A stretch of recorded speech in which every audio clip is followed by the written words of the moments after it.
if you add Q, you got to compare Q to K.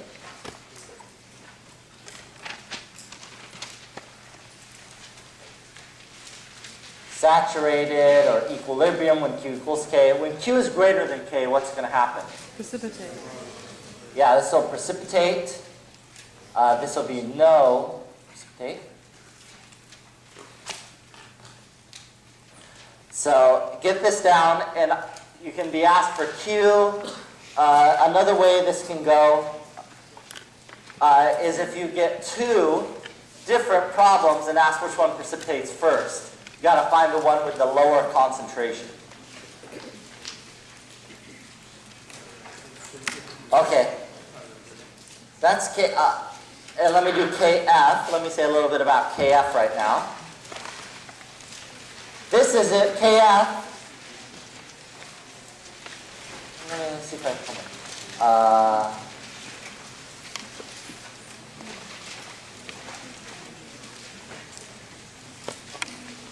See if you can write the KF expression for this molecule.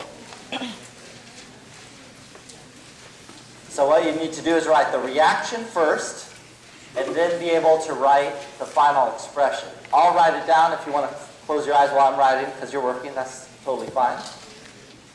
Make sure to put the state symbols as well.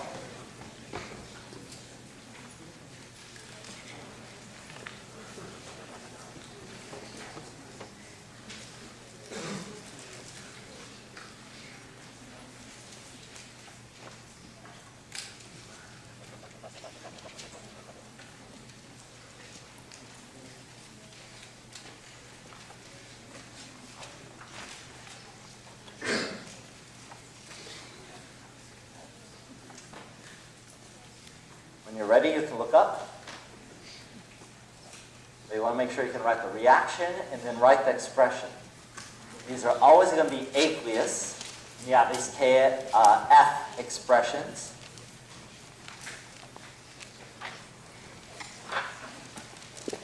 So everything will be aqueous. It's the formation of complex ion. Is KF large or small? This is really large. So the forward reaction is favored. If you end up writing an ice table,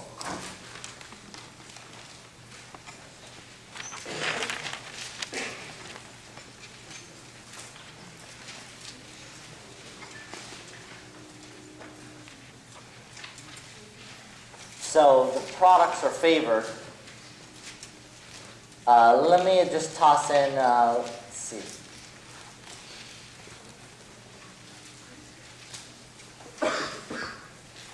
Say this was 1.0 molar, 0, and 0, for example.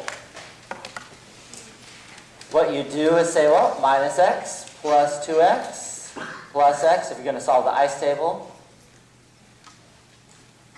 Okay, like that. That's your typical ice table. You write KF, write out the expression, etc. Now let me make this a little more crazy. Let me rewrite this, Ag plus. Let me set up a different problem.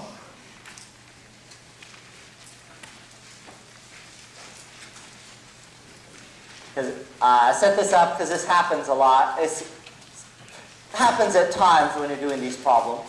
Let's say this was 1.0, this was 1.8, and that was 0. Now what would you do? Can I go on with the ice table as written? I can't. I have to do what kind of problem first? I have to do stoichiometry. So again, just like before, remember this is favored.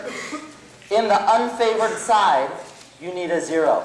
If there's not a 0 on the unfavored side, you have to do a stoichiometry problem.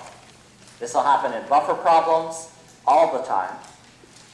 It'll happen in the buffer region in titrations all the time. And it happens whenever you have just like this kind of problem. So you cannot do the ice table yet. What you have to do first is say, forget about that, don't do ice table. You would have to find a smaller number, 1.0, on the non-favored side. Add it to the favored side, 0.8, like that. Now what do I do with those numbers? Now you can use those numbers as the I line of the ICE table. 0, 0.8, 1.0. So you go minus x, plus 2x, plus x, x, 0.8, plus 2x. I'll say it again. If you have zeros on the unfavored side, you have to do stoichiometry first. That's why I had to do that little subtraction thing first. It should just look exactly like a buffer problem. And then you write out the ICE table accordingly.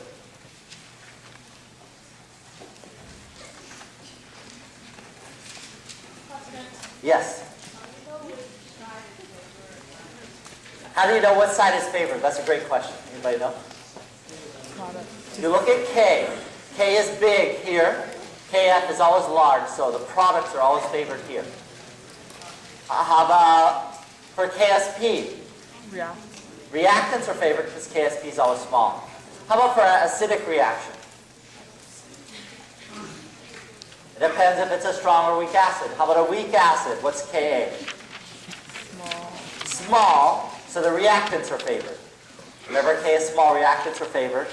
So you need a 0 in the products. And usually when we've done those problems, there's been a 0 there. That's why you don't need stoichiometry. But if there wasn't, you go on. Well, would you like to stop now? Would you like me to do another problem based on Q of this? Good? Okay, vote. Who wants to go home? Who wants to do mas? Why are we talking? Why are people talking? Nobody. If you don't vote, we're going to stop. All right. Oh, did I stop that, by the way?